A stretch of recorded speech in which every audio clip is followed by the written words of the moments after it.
what do you do for a living out here in Beverly Hills? I'm a plastic surgeon.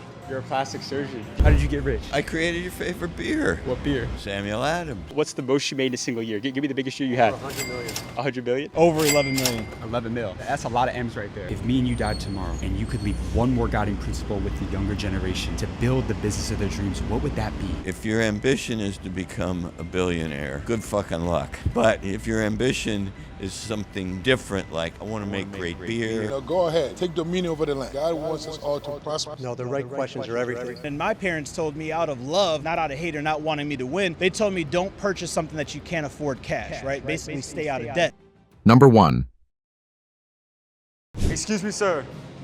Question for you. How old were you when you made your first million? About 34. How old are you now? 52. You're 52? And what do you do for a living out here in Beverly Hills? I'm a plastic surgeon. You're a plastic surgeon. Do you own your own practice? Yes. How long have you been a business owner? I've been in business here for about 13. It's my 13th year. And I go all over the world interviewing the most successful business owners for the younger generation. Can I get 1 minute with you for the channel real quick? Waiting in my car. You get a minute? Just 1 second. What was the most amount of money that you've made in a single year? 9 million. $9 million. So what was the worst financial decision that you made throughout your career? Marriage. Actually? Marriage, marrying the wrong person. I love the Bible. I said, for you to do well in life, it's part of God's principle. His partners to be there equally yoked. Let's say a young entrepreneur is dating right now. What's the biggest red flag that you would look out for to tell you that that's not the right person for you? It's not the right person if you guys don't share the same faith, period. You have to share the same You have to share the same faith because, sharing the same faith, that means your values are in alignment.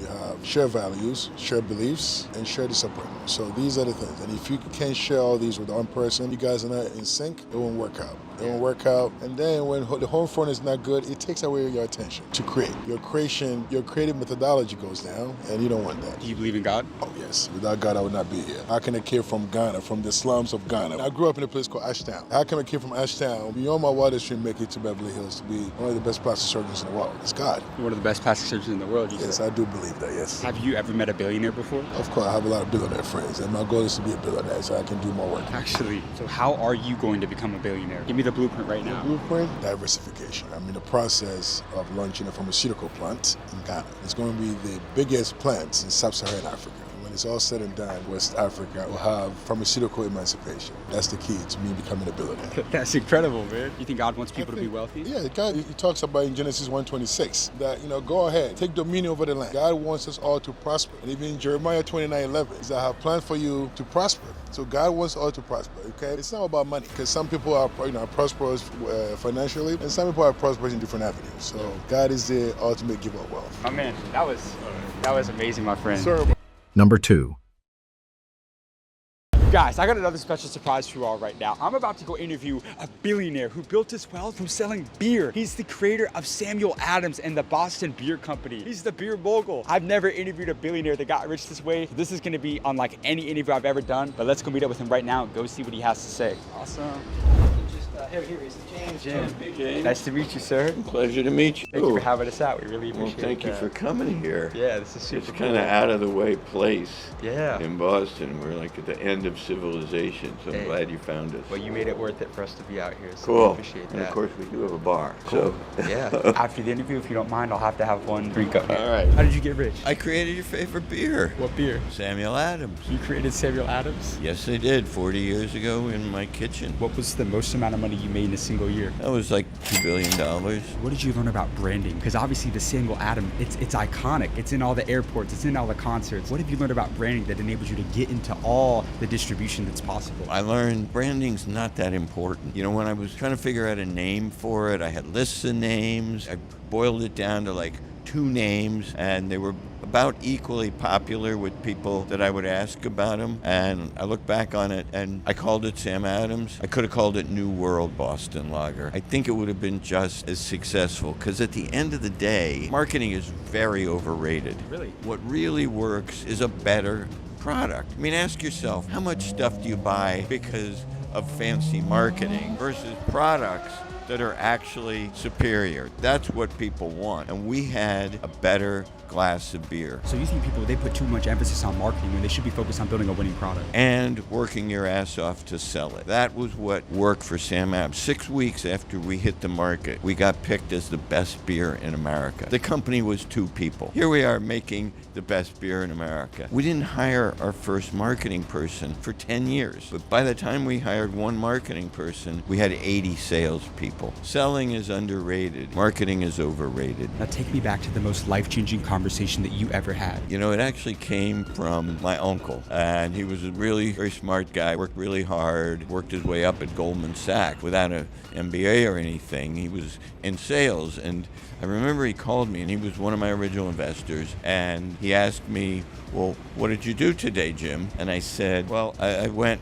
and shopped for computers. I went up to New Hampshire where there's no sales tax because I needed to save that money. And I looked at a computer, hadn't bought anything yet. And then he cut me off. He says, oh, computers. You know, Jim, I've seen a lot of businesses that went broke. And they all had computers. But they went broke because they didn't have any sales. Go out and start selling your beer. Do you have any customers yet? And I said, well, not yet. You know, I was trying to get everything set up. And frankly, I was just scared shitless to go out and cold call on bars because I never sold anything in my life. He said, go out and get one customer every day and don't come home till you got that customer. So you can't be afraid to go sell your product. No, you're the best salesperson there is if you genuinely believe in your product. That authenticity is very powerful. Being a slick salesman is way overrated. Being genuine, sincere, authentic, that's a big deal. People don't see that so often. They say that sales cures everything. That's exactly right. You know, no business went broke because they had too many sales. How did you get the money to start and grow this business? I stripped everything down. What do I really need? Not what I want, not what I'd like to have. What is the absolute minimum I need to start this business? And how do I start a business on a shoestring? So, for example, I found a way that I didn't have to build a brewery. I found an existing brewery where I could contract my production. I realized I don't need an office because I can use bars to do business. I can have business meetings there. So I didn't have an office for a year. I did everything from pay phone booths. I could tell you where all the good payphone booths were in Boston, and I focused on absolute minimum of things. I needed to buy great ingredients, so I brought in hops from Bavaria. I needed the best brewmaster in the world to help me, so I went out and hired him. He was the guy who invented light beer, and I couldn't really afford what he cost, but I gave him 2% of the company, which turned out pretty well for him. So I just skinnied everything down. What's the absolute minimum I need?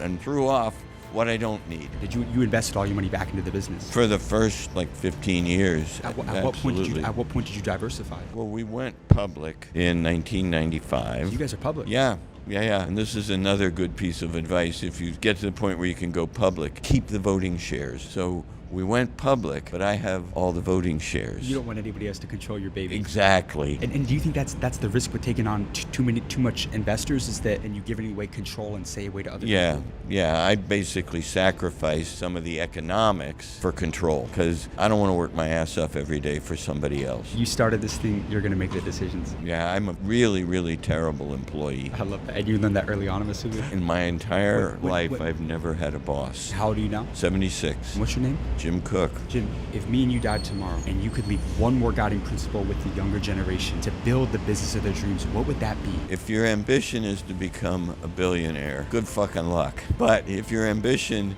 is something different, like I want to make great beer, I want to create a beer revolution in the United States, which is why I named my beer after the great revolutionary Sam Adams. If you have those kind of meaningful ambitions, you'll do well. And in some ways, getting rich is life's biggest booby prize. People who aren't happy want to get rich. You know, what would you rather be, rich or happy? Happy. There you go. You got amazing advice, sir. Thank you so much for your time. I appreciate that. My pleasure. Number 3. The house right over here, they just pulled up a G-Wagon to the drive. We're gonna see if we can go up and get some game for you guys. Come on. Excuse me, sir. Sir, is this your house? Can I help you? Is this your house? Who are you? I grew a channel to 14 million followers. I started the biggest business media channel in the entire world, getting advice for young entrepreneurs. What did you do to be able to afford this place? Yeah, I was in the electronic cigarette business. E-cigarettes? Yeah, e-cigarettes. How long were you in the I business? built the world's largest brand in under 5 years with 10 grand. So you started with 10 grand? 10 grand. Hey, what's the most you made in a single year? Give me the biggest year you had. Over 100 million. 100 million? And could I Yeah. yeah. Could I interview you for 1 minute real quick for the channel? I'll give you 2. Is that okay? Yeah. How did you scale from a 10 to $100 million company? What was your secret to scaling? My secret was going store to store, mouth to mouth with my electronic cigarettes. I'd spend 20 hours on a line at 7-Eleven saying, hey, you smoke Marlboro? Try my brand. Cancer-free, you can do it anywhere. And by the way, your wife's gonna love the way you smell and your kids are gonna be happy. You're not gonna kill yourself from deadly cigarettes. So it's like real guerrilla So marketing. store by store, mouth by mouth. My son says, Dad, tell the story. So every week I'd log 140 hours. I'd have all those customers that went to go buy a cup of coffee, bought my Logic. The store made 40% gross profit. I got paid up front. I always say no consignment, commitment, guaranteed the product. And store by store, I built my brand. Did you have anybody that doubted you? Everybody. I was a personal trainer. I had 39 failed companies. You said you had 39 companies that failed, but that 40th one hit. It was a rocket ship. What was it about that 40th company that just enabled it to take off? It was at the moment that somebody blew smoke in front of me at a meeting, and I thought it was real smoke, but then they said it's electronic cigarette, cancer-free smoking. I said, this is what God has put me on the earth to do. Get millions of people off deadly cigarettes, and I went all in. And it was like out of a motion picture. We had 100,000 points of distribution. We broke 100 million in 18 months. We were the hottest brand in the nation, and we basically, in less than 5 years, we sold the company to Japan Tobacco through Goldman Sachs. It still feels like a movie. Were you ever afraid of competition? You know what? Competition fuels me. Messi wouldn't be as good without Ronaldo. They fuel each other. The yin and yang. So you see a competitive market, you're not afraid to go in there and... No, I love to beat competition. What do you do differently from everybody else when you identify a market? Okay, so this is what I did. This is a crazy story. I identified in the electronic cigarette market, one is rechargeables were defective, had a lot of returns. They were very expensive. How did you find that problem to identify? So I went in the stores, asked questions, and said, what are your best-selling brands and what are the challenges you have? How important was it for you asking the right questions to the people that find the problems? No, the right questions are everything. I mean, look at Tim Ferriss. Tim Ferriss talks about asking the right questions are everything. Going in, giving the highest profit margin, giving them a product that we guaranteed always worked. We knew we had to deliver the best product with the best experience, so we went all in with disposable. We were really the only ones selling disposable for $9.99. Store paid $5.95, they made 40% GP. But how do you give them the right experience? There are 4 levels of nicotine. There was like 2.7, 1.8, 1.5, then we had a low below 1. So what I did as a scrappy guerrilla marketer is I had these white boxes and I wrote on a Marlboro, Newport, Marlboro Light. What did that do? It identified that smoker and which Logic they should choose because there were 30, 40 different brands on the counter. We had a plain white box. I just wrote the brand of the cigarettes on them. This was so different because Simplicity sells. yeah, so right away, oh, you want Marlboro? Take Logic Platinum. Oh, you do Marlboro Light? Logic Gold Label. This was great. I'll tell you another thing I did. I dropped the secrets in some high ticket, call them masterminds that people hire me to speak in. So I'll drop some bombs here. Trademarks. Trademarks are very powerful. You can make claims with trademarks. What is one of the greatest trademarks of all time that I did for Logic? They said to me, Howie, if you want to claim that you're the most trusted brand, you need to get a focus group. Focus group? I don't have $250 for a focus group. I started with 10 grand. How can you get out of the focus group and just claim something? It's like the 5-hour energy guy. He never claimed it was 5 hours of energy. He just called that was the brand. That was his brand, right? People try to sue him. And he said, no, that's my brand. All I say is feel in minutes, last for hours. So I took that concept for myself and I said, okay, I'm going to register under electronic cigarettes, the most trusted brand. And it went through. 2,000 taxis in New York. Logic, the most trusted brand. I was the first one on taxis in New York. I had 2,000 taxis, $150 a month, advertising. I was in every bodega. I took over New York and the 5 boroughs. I didn't even go to the West Coast. I stayed focused on the East Coast. So you mastered guerrilla marketing. I mastered guerrilla marketing by being in the streets, in the stores, talking to the managers, talking to the workers, and I still do it today. You do better than anybody else? I do it the best of my ability. I don't compare to anybody else. I just look at my results, and my results speak for themselves. You got amazing advice, my friend. All right, cool. Thank you so much for your time. I appreciate you. Number 4. Excuse me, sir. Sir. Is this your Lamborghini? Hey, no, thank you. Hey, this is private property. Real quick. Please. Is this your Lamborghini? No, thank you. Hey, this is private property. We interview millionaires and billionaires all over the world. Sir, Okay, could I get a minute with you real hey, quick? I want you to leave, please. Hey, boss, could I get a No, minute with you real quick no. for the channel? No, thank you. It's private property, sir. I got you. I'm just asking, how did he get a Lamborghini? So in 2015, I started a bath and body business, sold millions of them. Selling bath bombs made me a millionaire. Can I interview you off to the side real quick? Yeah, absolutely. Is that cool? Yeah, absolutely. Awesome. Did you come from a rich family?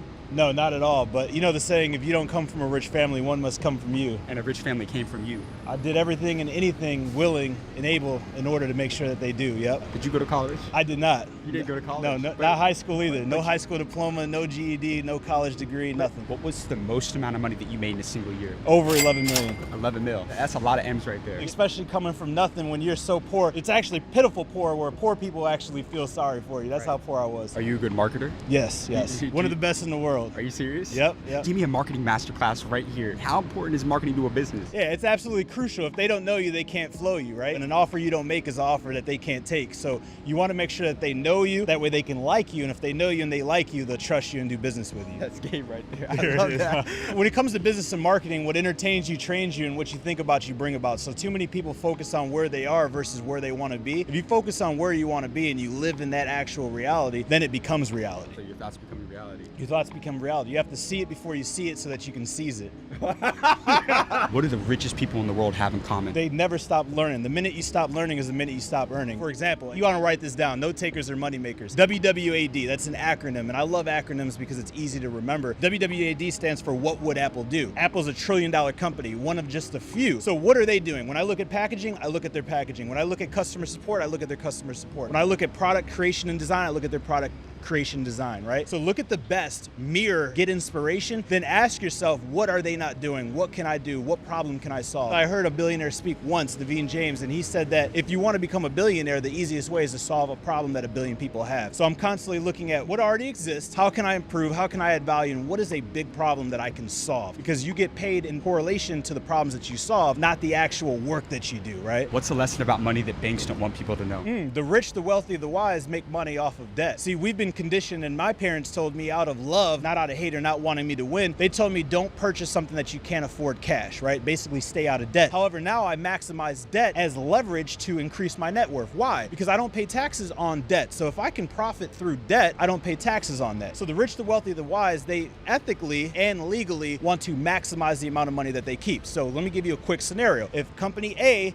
makes X amount of money, I then roll that money into company B, which is a real estate company, and then I refinance out of those properties. Guess what? The profits that's getting rolled over from business A to business B through the real estate is now protected. Now I have all the money in the real estate. The money's generating income 24/7, 365 passively, plus it's increasing in equity and in value, and I have access to that liquidity and that cash to reinvest into business A or into more real estate in business B. So I think that's the biggest thing that I've learned with money. And to be completely honest, like my first set of properties, I bought cash. My business, I bootstrapped my business all cash. If I would have leveraged what we just talked about, relationships, financial institutions, private money, hard money, just different banks, and even credit, I would have absolutely crushed it. I remember having $1 million cash and not being able to get a loan for a mortgage for my first house because I didn't have credit because I bought everything cash. So That's Gabe. How do you feel about artificial intelligence? So I've got 2 children, 12 and 16, or should I say 12 going on 16 and 16 going on 21. The core focus for them right now